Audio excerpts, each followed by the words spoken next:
a farmer in today's society, I think you kind of, in some cases, you almost kind of feel like a superhero because you are providing food for the world. This isn't a type of business where you pick up the phone and say, hey, I need this fertilizer, I need this seed this day.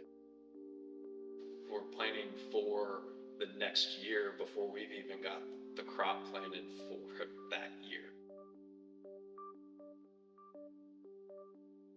I can't say loud and clear enough how important that some of these conservation programs, that some of these government programs and crop insurance programs are to the modern production agriculture. I don't think a lot of the general population knows how much the production agriculture farm has changed. Changes in equipment, changes in operation, changes in people. Every acre that we farm is green year-round. And to be able to do that is not free. You have to invest in seed to make sure that everything stays green. Price volatility is huge.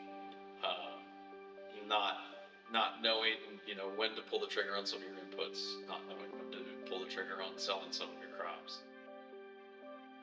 The goal is to continue to farm and get better at farming, not to collect crop insurance, but it is a nice safety net to have when things go the other way.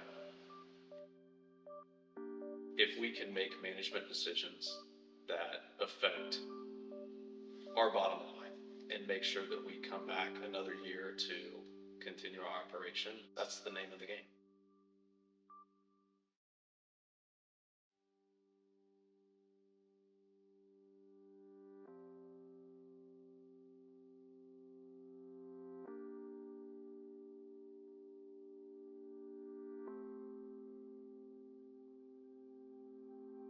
Last night, while we were preparing for this interview, you looked to the east and there was a dark blue cloud. We had several hundred acres of irrigated corn that got hailed. Crop insurance is not only important for drought, it's also important for disasters such as hail and wind. Crop insurance, crop insurance, crop insurance.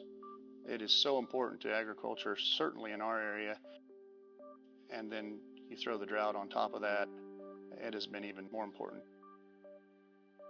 FSA and our NRCS locally have been fabulous as far as keeping us abreast as to what's going on. Definitely need both of those agencies to continue on and have the full capacity to do their job.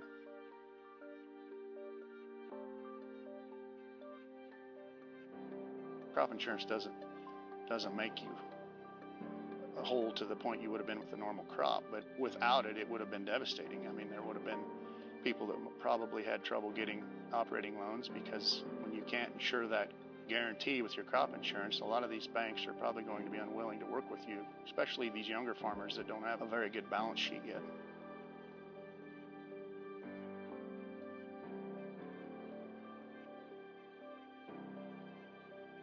Well, our community and farming they go hand in hand. I mean, this is an agricultural area, an agricultural community. We have 3 implement dealerships in our town. We have a wonderful hospital. We have 3 banks. You take away a certain percentage of agriculture in this area, it would devastate it.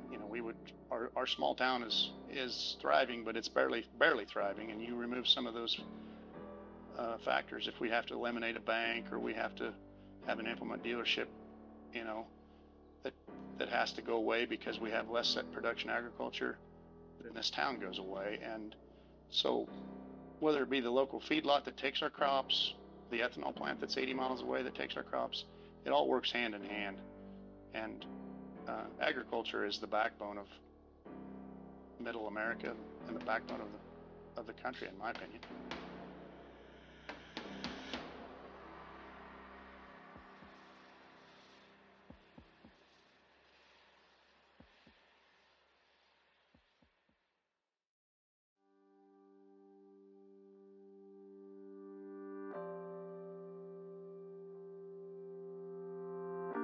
My The memory of being on the farm is just always being a part of it. It didn't matter how young I was. It was just with the family and always doing what they were doing. And as young as I can remember, I was trying my hardest to help. So if I was tumbling hay bales down from the top of the wagon, or helping my mom follow after the cabbage planter, or whatever it was, sitting in the tractor with my dad, but I was just always involved.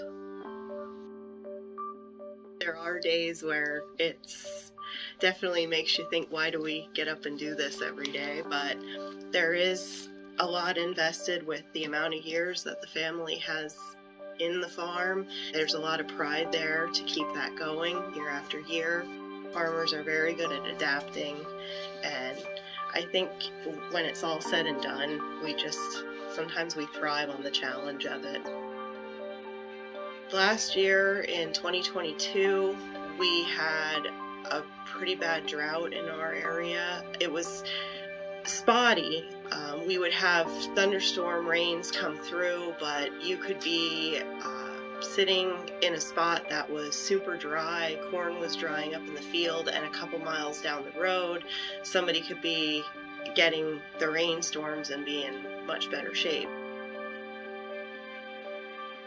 Most farms in Pennsylvania are family-owned farms, so everything is on our shoulders.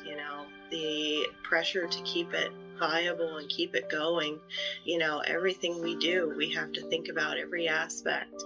Because it's not just about putting the plants in the ground, the seeds in the ground. There's so many different facets to the operation. I spend 2 to 3 days a week in the office this time of year, just doing paperwork and making sure everything's flowing. The last several years, since we've been doing no-till now for a while, probably 20 years plus, our earthworm populations and stuff are just, every time you move some soil, you're seeing the earthworms and you're seeing the activity there. So that the soil health is increasing over time.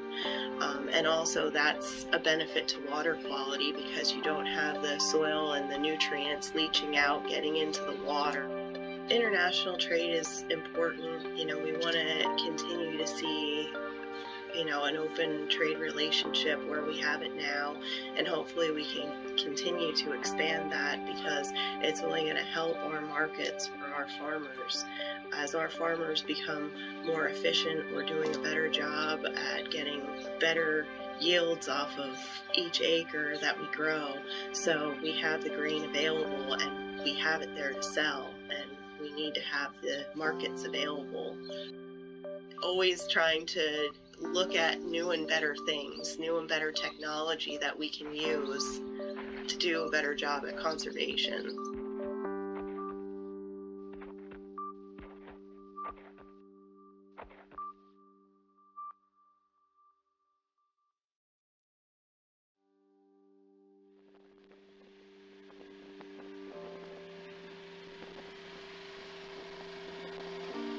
One of the biggest challenges here is just our weather variability.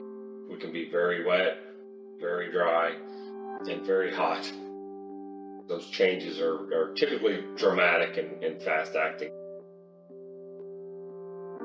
On the farming operation, you try to manage your crop, and you're always forward thinking of what the crop needs now and what it will need based on the current weather and the forecast.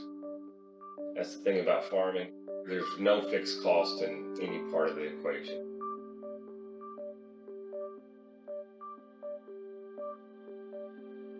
The crop inputs are really priced in a high input environment.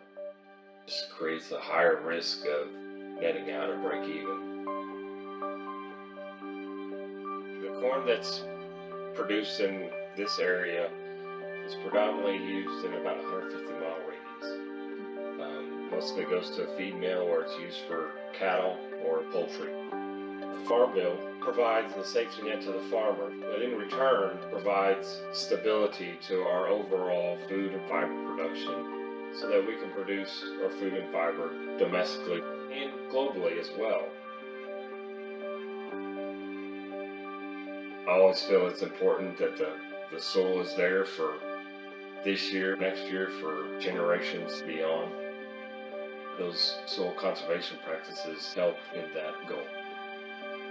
My ancestors have been farming the land for 120 years, producing the same crop on the same soil, but yet using different practices, different machinery, now in a more sustainable way, so that the soil can be there and produce 120 years from now.